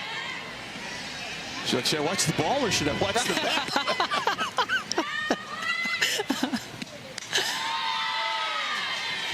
Two balls and a strike to Flip.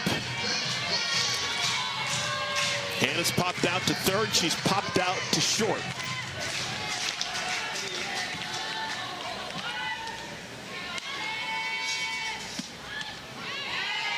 Guilfoyle has allowed 5 hits. All of the hits have been singles. She has walked a pair. So 7 total base runners, which has been considerably more than Montana Fouts has allowed. Only 2 base runners allowed by Fouts.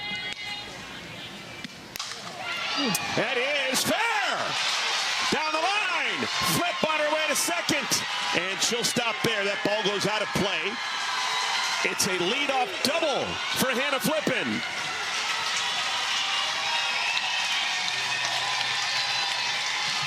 Great start for Utah here in the 7th inning. Yeah, and after a lot of weak ground balls, your adjustment, all you want to do is just hit the ball on the nose, hit it hard. Hannah Flippin doing that well here, and stand up double for the Talons.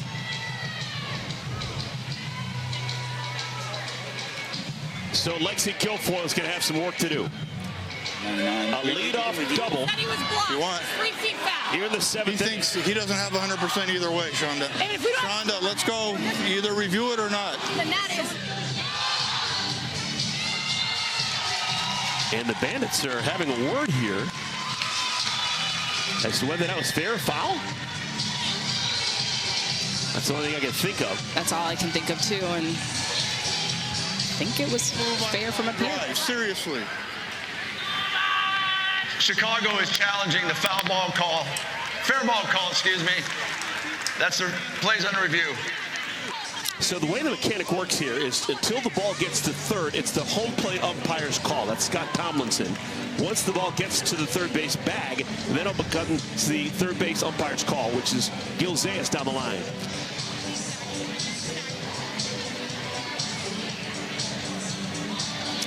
Yeah, if you take a look at him, he's getting out the way, but it doesn't look like he clearly makes a motion. So he's got to make some type of motion. So maybe that's what she's contesting.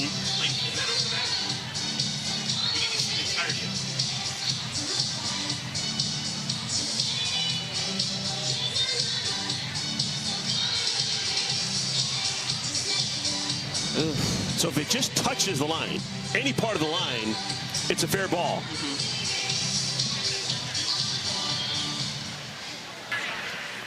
After review, the call is confirmed. The ball is fair. That's Chicago's first challenge. They have 1 remaining. So wonderful news for that dugout. Utah's got a runner in scoring position with nobody out. And with options, let's see if Guilfoyle is going to remain in the game. She has pitched so well, gotten in and out of trouble. Yeah, and Coach Stanton just immediately bringing them together and just trying to slow things down. In these moments, sometimes it feels like the game is moving quick, getting on you, trying to slow it down, stay in control. Chicago cannot afford to lose this game. If they do, they're guaranteed to be the #2 seed. They need to win not only today, but also tomorrow. The Talons just need 1 win, today or tomorrow, and they will clinch the #1 spot. You want to be #1, not #2, because that means you do not have to play in the play-in game. You're guaranteed a spot in the best-of-3 championship series. Jada Coleman, is she bunting here? I was thinking the same thing. I'm thinking this is a good opportunity. You've got the top of the lineup coming up. Move a runner 60 feet.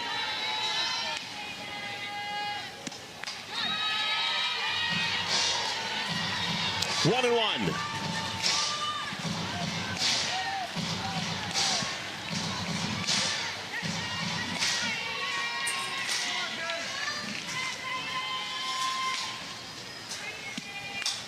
off-speed pitch looped into left field. Dayton makes the play.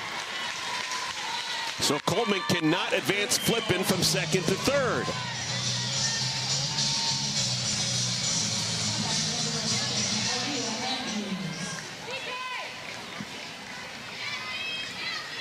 That's a big first out. That is a huge first out, and I'm thinking, you know, I know Jada Coleman has that big bat, but, you know, I'm old school. Move that runner. Aaliyah Andrews. She's had success against Kilfoyle today. Her last time up, beat out an infield single. 20th hit of the year for Aaliyah. Yeah, and just another great situation for Aaliyah to think about using the ground. She can get it right side, hit behind the runner. Right into the glove of the shortstop, Wallace. 2 down.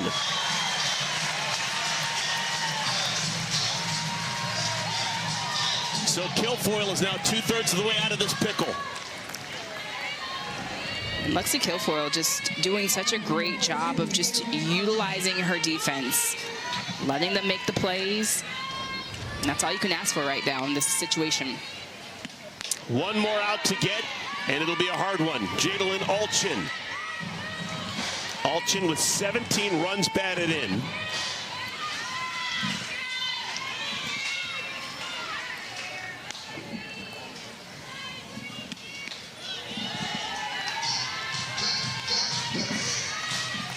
For Kilfoyle, this is her 4th time through the order. Alchin's 4th look at her.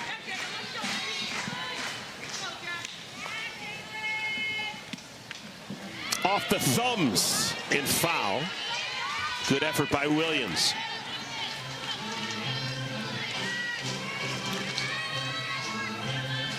Man, Utah's all smiles after the leadoff double by Flippin.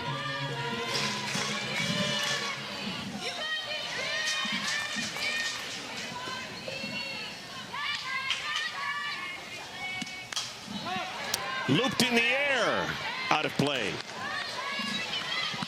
I'm going back to the off speed again if I'm Kilfoyle.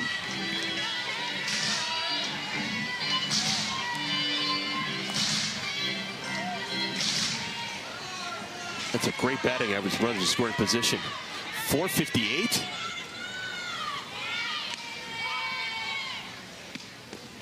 Skips away from the catcher. Flippin cannot advance.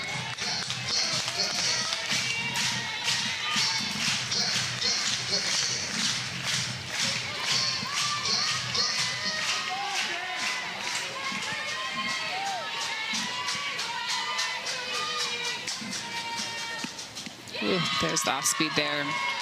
It's a good take.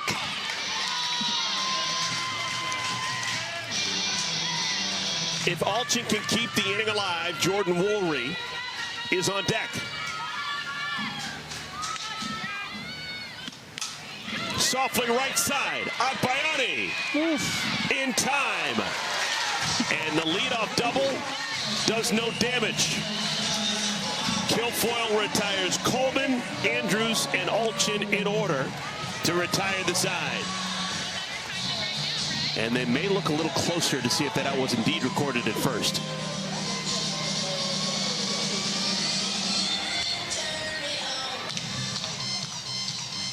And this is going to be a challenge.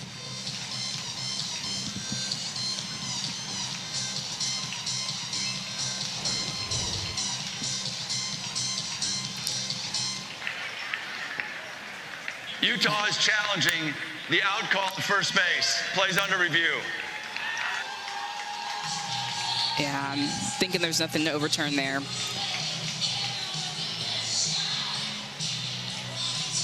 That's a great call. It's a good call. Yeah, and Agbayani just knowing the urgency, charging that ball, knowing the speed of the runner. That's where the shot, if you're Utah, it's 2 outs in the 7th inning. You need to keep being alive. Right. After review, the call confirmed. The runner is out. That's the 3rd out of the inning. That's Utah's first challenge. They have 1 remaining. So, a chance for Chicago to walk this off. Bottom of the 7th when we come back. 6.5 wonderful innings here in Hillsboro, Oregon. With the season on the line for the Chicago Bandits, they have made it to the 7th inning with a chance to win it with a walk-off. Montana Fouts, Lexi Kilfoyle, a combined 13 shutout innings. Yeah, and I am loving this pitcher's duel. They are going at it. This is the best in the game right now, going head-to-head. Chicago will have Mac Barbara, Morgan Zirkle, Jocelyn Erickson batting against Montana Fouts. Fouts in her previous 2 starts had given up 5 home runs, but she's shaken that off. She's been magical, has not allowed a base runner since the 1st inning. First 2 pitches poured past Barbara. And 0-2, she calls timeout. Yeah, and again, taking control of the game, and just, those are way out of the zone, and sometimes you just have to calm yourself down. Again, I never had a bat like Mac Barbara, so I can only imagine how that feels to just want to unleash on one. But you've got to still have great pitch selection, see the ball in the zone, do your thing. Barbara's actually the last base runner allowed by Fouts. That was in the 1st inning when she walked.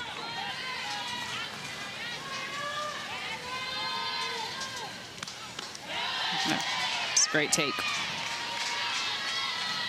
A great take after unleashing on those first 2.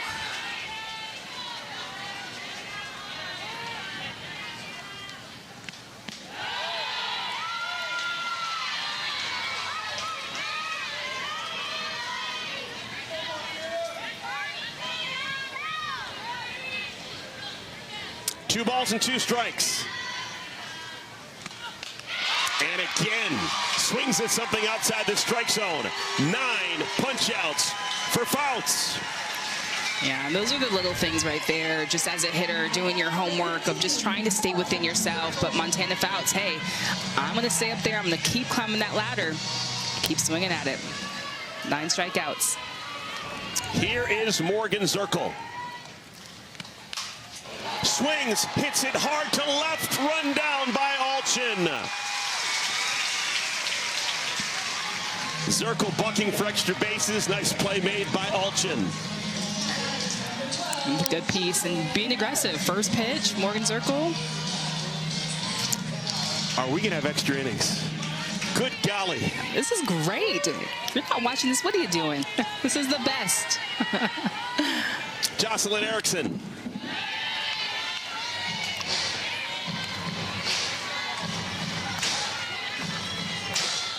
This is the best hitting team in the AUSL. Chicago, a .327 team batting average. They've got 1 hit today against Fouts.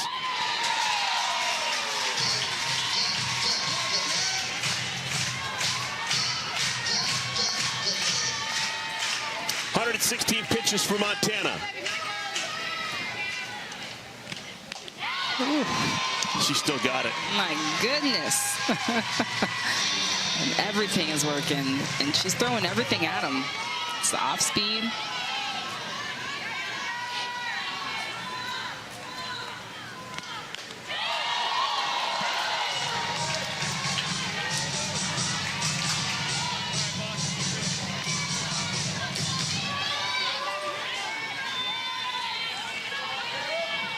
Fouts has struck out 9.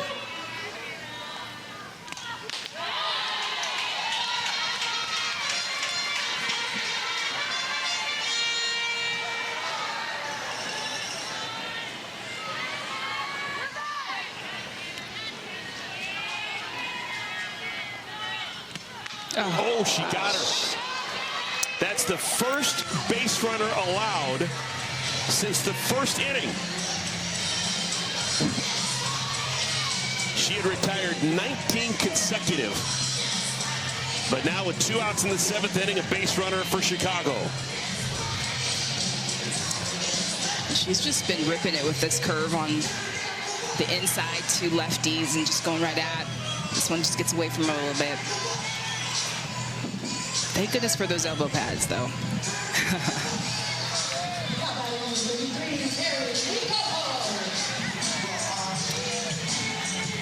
So Erickson will stay in the game. She'll run. Maria Copo will bat. Jacopo has put the ball in play twice against Fouts. Nothing to show for it. A ground out and a fly out.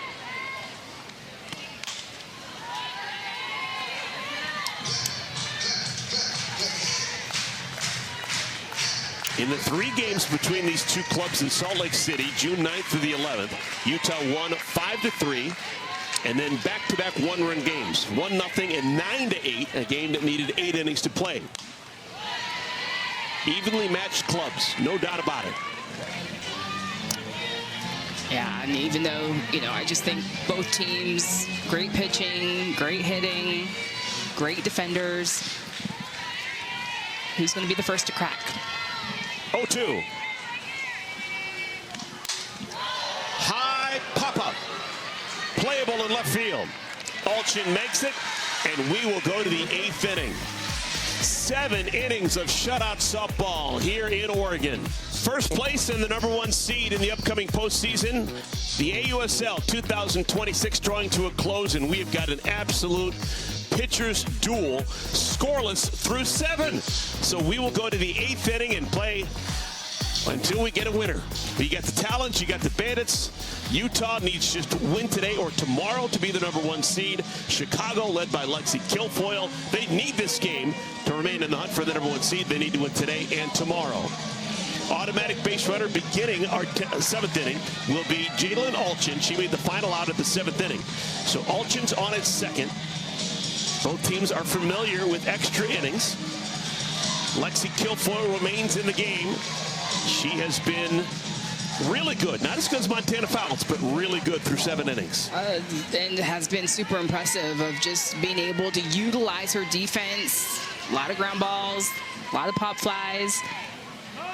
Woolery squares to bunt, and she gets it down. Oh, that's what an All-American can do. College Player of the Year, known for her power, lays down a bunt when it matters most. I am here for it. I'm hands in the air. You're playing for 1 run. You're playing for 1 run. That's all you need. Yes, she can crush it. She can hit it over the fence, but you're playing for 1 run and moves the runner 60 feet. I'm here for it. So Alchin is now on at 3rd. Here's Palacios. She's put the ball in play all 3 times against Kilfoyle, including a hit back in the 4th inning.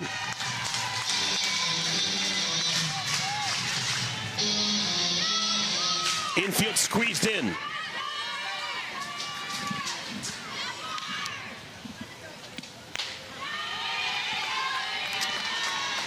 Yeah, now here's a situation with that drop ball, just trying to get under it, thinking of something that you can elevate, try to get it to the green, get it to the outfield.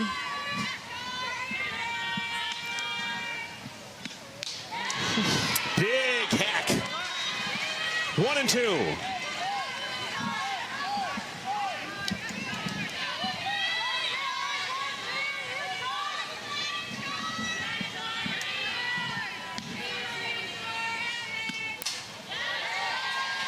In case you're wondering, Kilfoyle has not been a strikeout master today.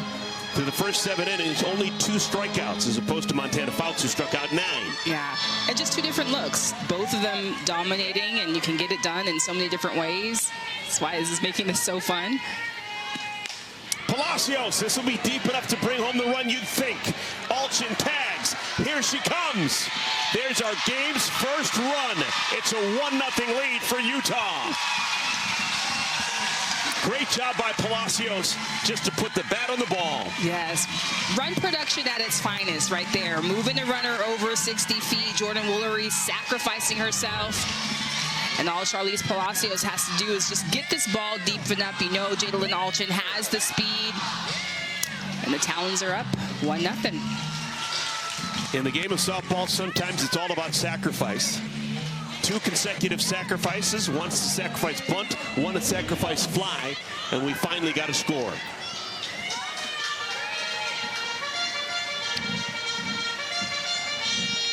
Long meeting here. Cindy Ball-Malone having a conversation with Bree Ellis. 1-run lead is nice. 2 is a totally different ball game. Yeah, and now it's, the insurance runs. If you can try to get a couple more across.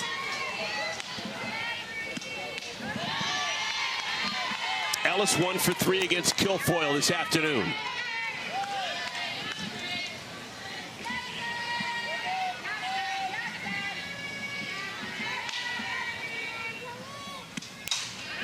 To third, Sammy Williams makes the play. Side is retired, but the Talons claw across their first run. They lead 1-0. Can Chicago answer with their season on the line? Bottom of the 8th inning, Charlize Palacios has just given the Utah Talons a 1-0 lead. Sacrifice fly off of her bat scores Jadalyn Alchin. And it's now Montana Fout's job to protect this lead. If the Talons can hold on, they would clinch the #1 seed. They would advance to the championship series and not need to play in the play-in. The Bandits would punch their way to the postseason. We know they're in, but they would be the #2 seed, and they would have to win a play-in game before taking on the Talons in a best-of-3. Yeah, this is must win right now for the Bandits. So essentially, you're playing for the win right now. Kirsten Roos is going to run. She's the automatic base runner on its second. Kern shows bunt, pulls it back. Inning was essentially made for Utah when Jordan Woolery laid down a successful sacrifice bunt. That's what Kerr is trying to do now.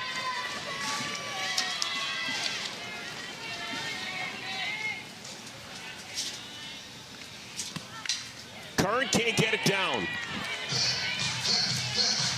What type of pitcher is Fouts to bunt against? She's got more upspin, so you've got to make sure that you're seeing the top of the ball, seeing it down.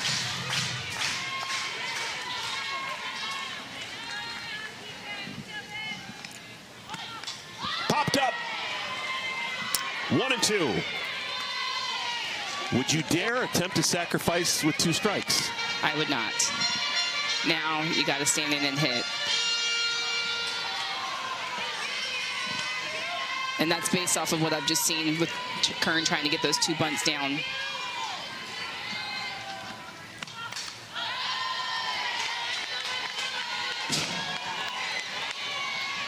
Now, Chicago's got to do something they haven't done since the first inning if they're going to score a run. They got to get a hit. The only hit they had was in the first inning, a double by Sammy Williams. Nothing since. Oh, she shows bunt, and that's going to be out #1. 2 strikes, a foul bunt is a strikeout. So it's 10 strikeouts now for Fouts and an important first out. Yeah, after those first 2 pitches with Kern, you could just see that she wasn't able to have bat control. They weren't good bunt takes. And so I would say her best option would have been just to swing it, but that's an off-speed pitch there, making it really difficult for her. Talons win that. 10 strikeouts for Fouts. 2 of those strikeouts have been against Bella Dayton, who's in the left-handed batter's box now. This is setting up perfectly for Fouts. She's going to deal with Dayton and then Agbayani. If either of those 2 get on, then she'd have to face Skylar Wallace. Inside out swing. 1-1 to Dayton. Yeah, and just important, you know, with Bella Dayton, how she's approaching, how she's running through the box. Sometimes she's bailing a little bit towards first. So what's so important is trying to get this ball on the ground, trying to get something right side. So you've got to try to stay in that batter's box a little longer. A bunt. Just out of the reach of Palacios. Well, if anyone had any doubts about who the pitcher of the year was going to be in the AUSL, Montana Fouts has quieted any doubts. Last 2 starts not been great, but today when her team needed her the most, she has been unbelievable. Agreed.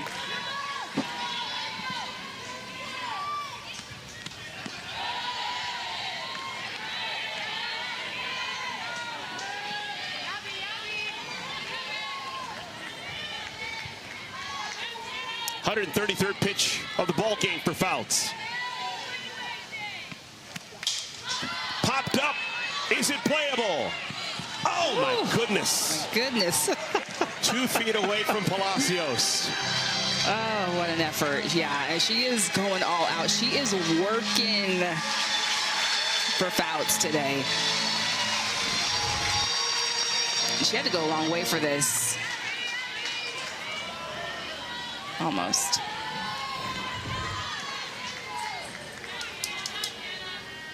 Two-two pitch.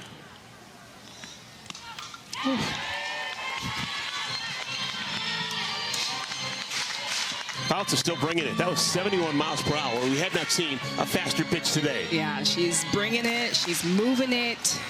Really unpredictable. Her and Charlize Palacios working so well, moving the ball around the zone. Little tapper. It's going to be a tough play. Nothing there. Infield single for Dayton. So runners now on at the corners for Chicago. And that's exactly what you want from Bella Dayton, is just focusing on getting that ball on the ground. You cause more havoc. What she does so well, she's more controlled through the box, whereas before she was almost vacating a little bit early too soon. Runners on first and third for the Bandits.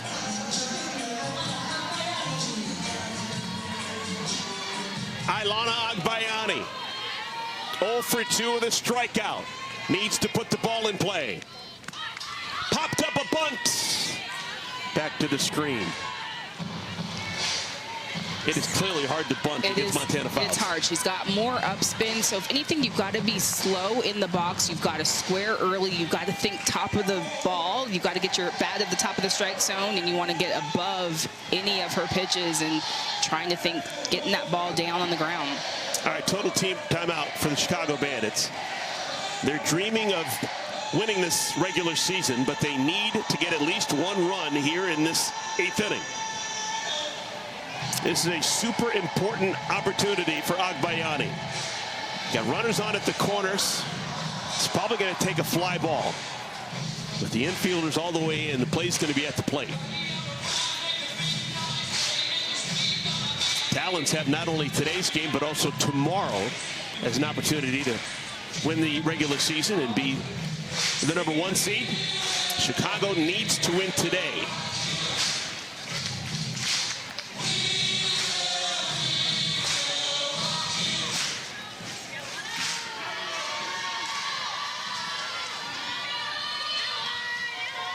Oh, 1 pitch. Another bunt attempt is foul. Yeah. And I think just run through the box, slap, try to make some things happen. I would even think just deadening the ball, just like Bella Dayton did. Just trying to use the ground, because bunting is pretty tough off of Montana Fouts.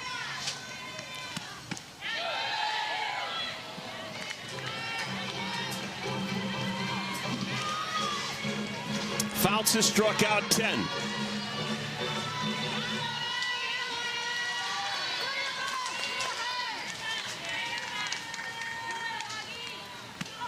On the ground. Yep. No play anywhere, and we're tied. That's what I'm talking about. Use the ground. Use the ground. Agbayani does her job, and we are tied. I love it. I love it. Well, the worm is now turned. Chicago now with a big-time pulse. Runners on at first and at second, and Skylar Wallace is the batter. The best hitter this year in the AUSL. Came in with a batting average of .571, but she's 0 for 3. She has struck out all 3 times against Fouts.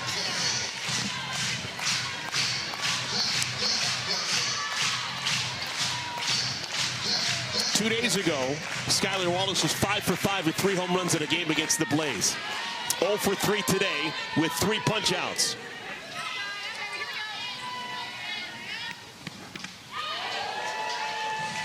Oh, and 2 to Wallace.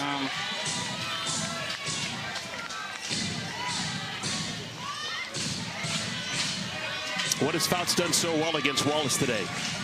That curve on the inner half, it's just eating her up. It's eating her up. She's over the top, she's early, and she loves that inside pitch. She wants to crush it. On the ground, Jaquish. 2 outs. Only base runner that really matters is Bella Dayton on at third. If Dayton could come around to score, this game would end.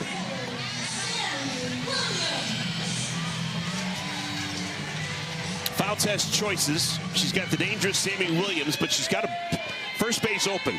If she doesn't want to pitch to her, Mac Barbara is on deck.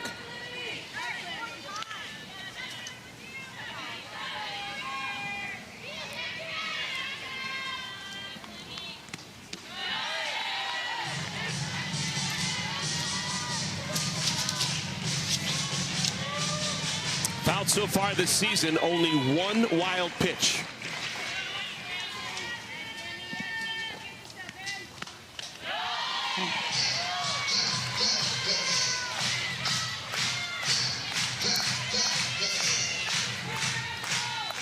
Two and 0 to Sammy Williams.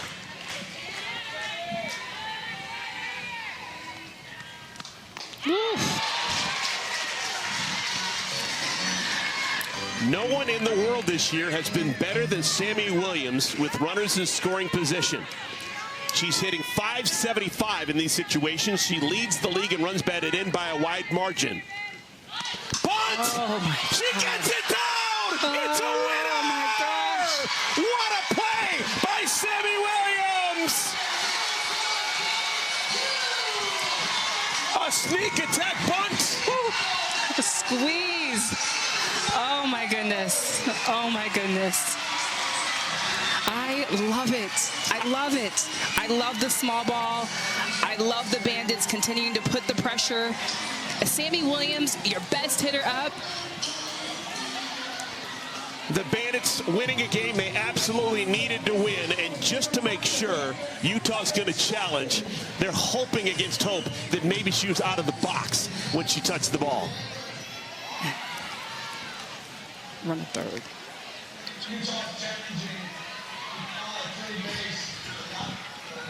I believe she left early. Oh, goodness. Bella Dayton, the runner on at third. Did she stay on third long enough? Got to wait until the ball leaves the pitcher's hand. Right. And so they're saying that she left early.